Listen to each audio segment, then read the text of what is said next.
You're listening to Guts and Grind with Siju and Sajin, making the real estate journey accessible to anyone.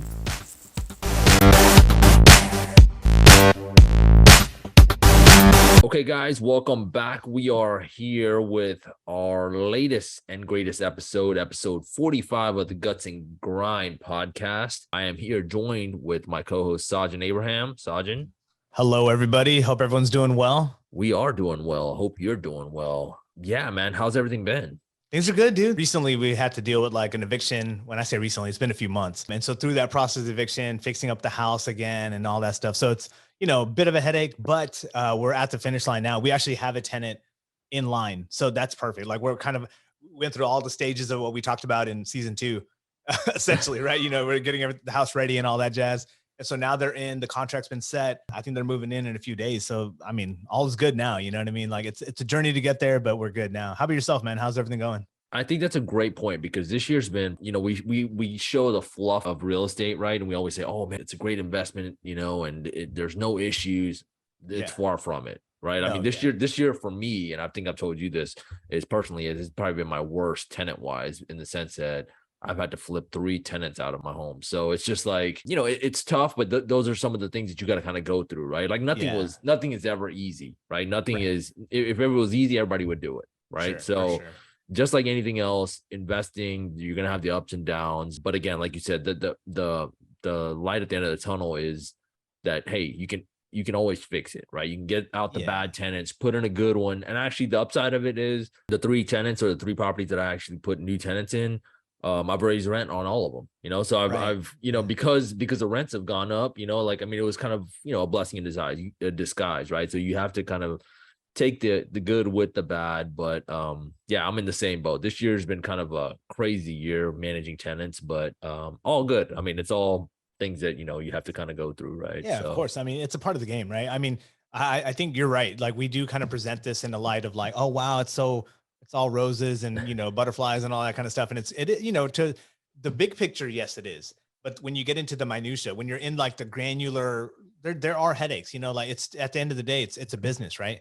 And so with any business, if you're trying to be profitable, like you're really solving problems, right?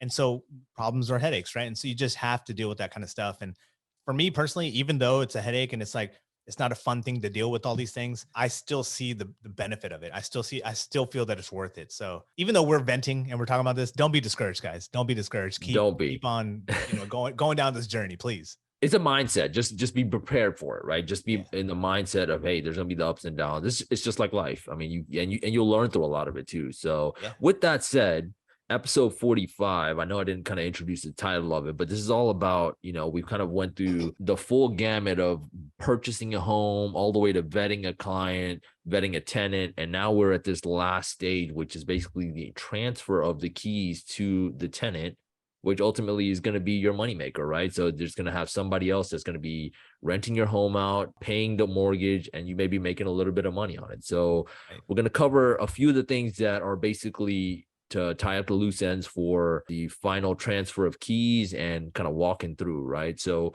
one of the things that I like to do is if you're hands-on, right? So especially with those that are starting out with their first home, you find that right tenant, meet them at the property.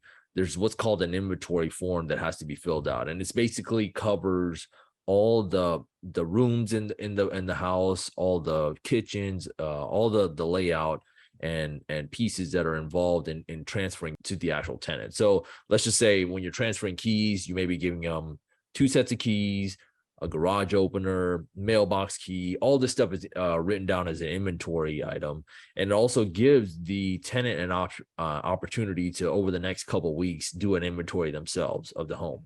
If there's any damages that you kind of forgot, or if there's anything that they saw that was kind of missed, they can write on the form and submit that back to you. So it's a 2-way document that basically covers both your guys' side as far as, hey, what was agreed upon, what was given to me, and what I will be giving back to you at the end of my lease. That sound about right? No, that's perfect. And really it's like kind of like what you hinted at, it's a protection on both sides, right? Mm-hmm. Like as a tenant, you walk into a house and if you see that there's a chip on the like the countertop. I don't know. Let's say the part of the countertop was broken off, right? Yep. And then, you write that on your inventory form. When the lease is up and you're moving out, as a landlord, I might look at that and be like, I didn't put that chip in there. I'm going to charge you for it, right? So this inventory form is kind of proof saying, no, it's on the inventory form. Like we talked about it, you signed it, I signed it. We agreed that this chip was there. And as a landlord, I could be like, oh yeah, you're right. I'm sorry. Okay, I'm not going to charge you for it, and vice versa.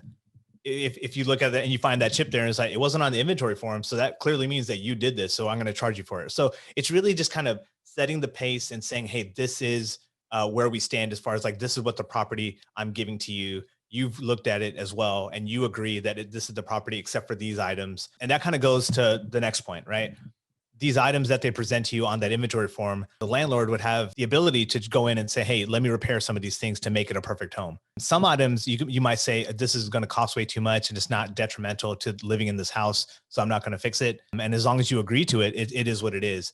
Me personally, if it's something I can fix and it's like reasonable, I want to get it done because I want to be able to present a really polished product to my tenants, because I'm of the mindset of like, you give someone something to your standards, they live up to that standard and you expect them to live up to that standard. If I go below a standard, then they have every reason to be like, okay, well, they don't care, so why should I care, right? So I want to present in the sense that I do care, right?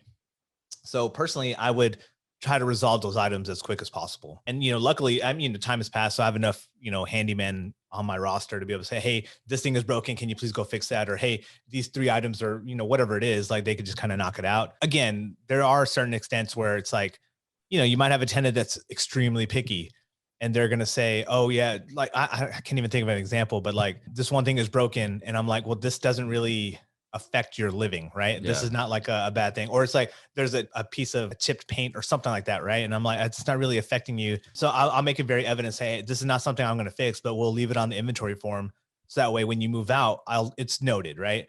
Yeah. So that's essentially the process of inventory form to you taking responsibility of what needs to be resolved, right? I agree with you. So the thing with that is like, it's just, making sure, because at the end of the day, when they leave, right, what's at stake here is the security deposit. So that's what me as a landowner or landlord, I want to give that back, right? But I also want to get my house back in exact shape that I gave you back. I mean, I know the little wear and tear and things like Sure. that, right? Paint chips here and there, carpet's a little bit dirty, especially if it's been a few years, things like that. But Yeah. the whole expectation of this form is to make sure the security deposit is given back, or some of it may need to be garnished based on whatever the damages are, things like that. It's to cover both sides for that security deposit as well. Right, correct. And yeah, it's very much a protection on both ends, right? And that security deposit, it can be a big deal, right? Mm-hmm.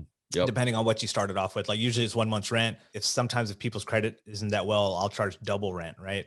Oh, yeah. And so it's not like a small sum, right? So people take it seriously on both ends, right? Also, after going through the inventory list and resolving whatever issues that you might have, the next step would be setting expectations, right? The contract covers everything. Like the lease agreement will cover everything, right? But sometimes, I don't know, like sometimes people don't read those contracts, right?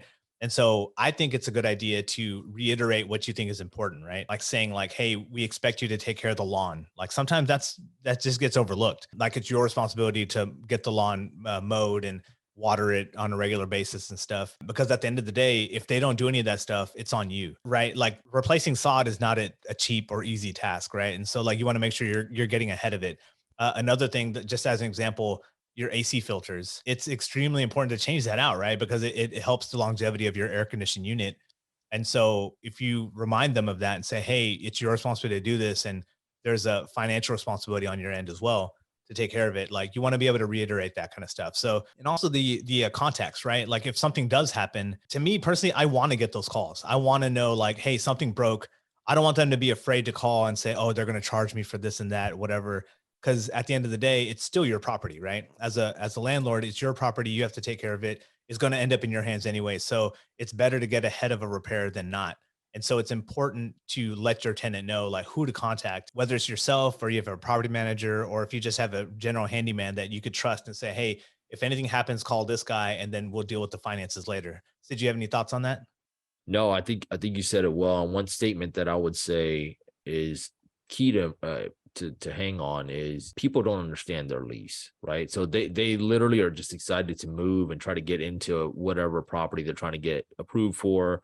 Even though we outline a lot of these items in the lease, people do not read the lease, right? Right. Simple things like you said, changing AC filters, mowing the lawn. I see those kind of items get forgotten all the time as if it's not their responsibility. And I have to kind of remind them, hey, listen, these are your items, right? So if the AC blows out because the filter hasn't been changed, ultimately I can charge you for it, right? Exactly. So things like, hey, you can't have somebody else living in the property other than whoever's listed on the lease. These items need sometimes to be reminded, right? And some of these people, if you're renting out a house, people are moving from an apartment to a house, so they have no frame of reference on the items that need to be maintenance items that need to be kept up for a house. So just some things to kind of remind them, as I do the walkthrough and kind of summarize this whole final step of the tenant piece of it is, I'll walk them through, hey, where the main water line shutoff is, where the AC filter is. These are so like basic items, but a lot of people don't know them. And like it's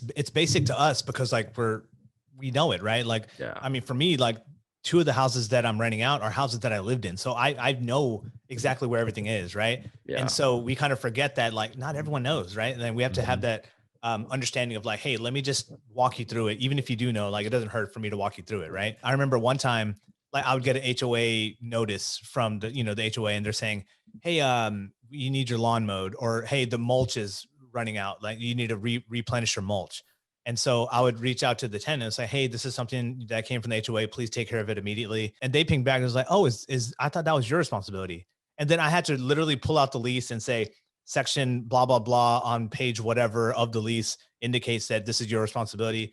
And it was like, oh, okay. It wasn't a fight. It was just like, they just thought that it was not their responsibility. Yeah. And so that's what we're saying. Like, if you get ahead of it, it's a headache that you have to deal with in the future. Right.